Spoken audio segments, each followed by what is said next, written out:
God gave man a brain and a penis. And only enough blood to run one at a time. Robin Williams. What are some real-life examples of this? The fact that autoerotic asphyxiation is a thing and that multiple people have died from it. Well, I don't know where the first kid learned about it from, but I guess all the other kids learned about it at a funeral. When little Timmy found a way to love himself anew, he took himself by night and day and dawn a time or two. He said, "How sweet to slowly steal the last abated breath." He said, "How nice it is to feel the closest thing to death." And so it was he reached below with open hope and pride. Alas, some wanks ain't worth it, bro. And Timmy fucking died. Incidentally, Robin Williams did a dark comedy movie where his son dies from autoerotic asphyxiation. World's Greatest Dad. I watched this one night. Next morning the news comes out about Williams' suicide. Surreal. Girl behind the register started flirting with me.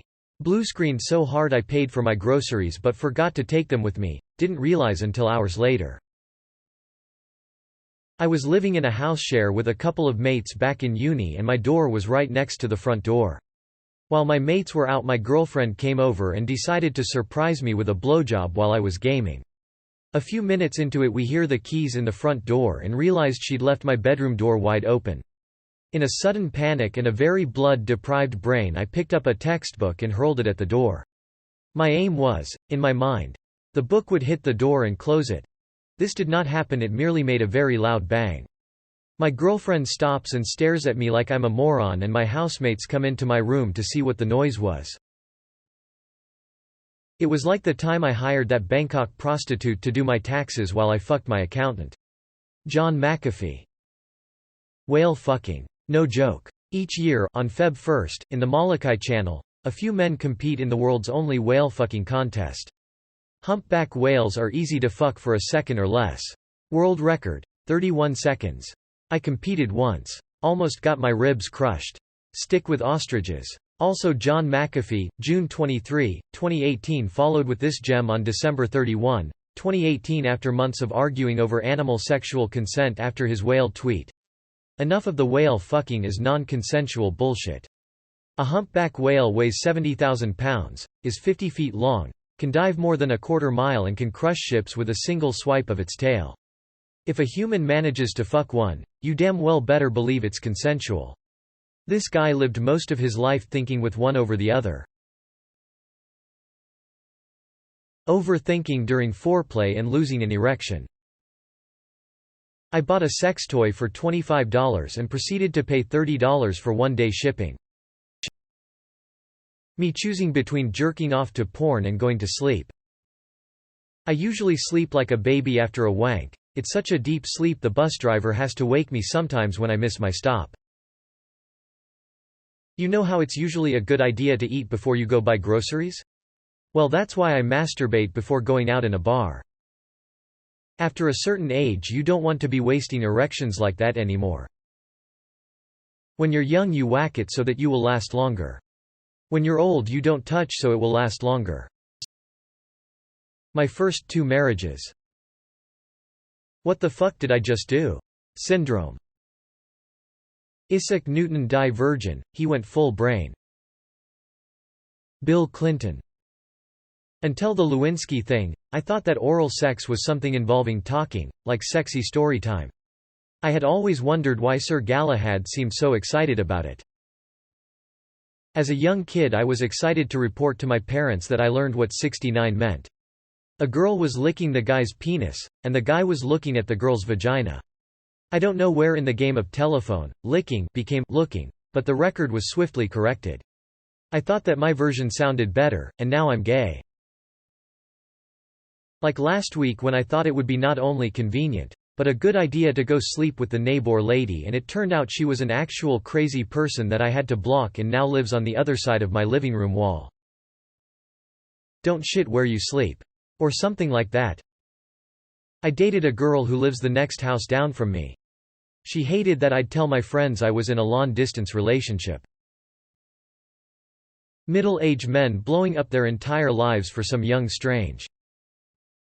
I'm Canadian. Dude at my work left his wife and booked a ticket to Sweden because he had been chatting with some teenage girl on the internet. He gets there, promptly gets rejected, and then gets thrown in jail for stalking. International oof. ERF. My favorite are the guys who drop everything to run off with a teenager. As if that's going to work out. In my day, me going back to my batshit crazy ex because the sex was incredible.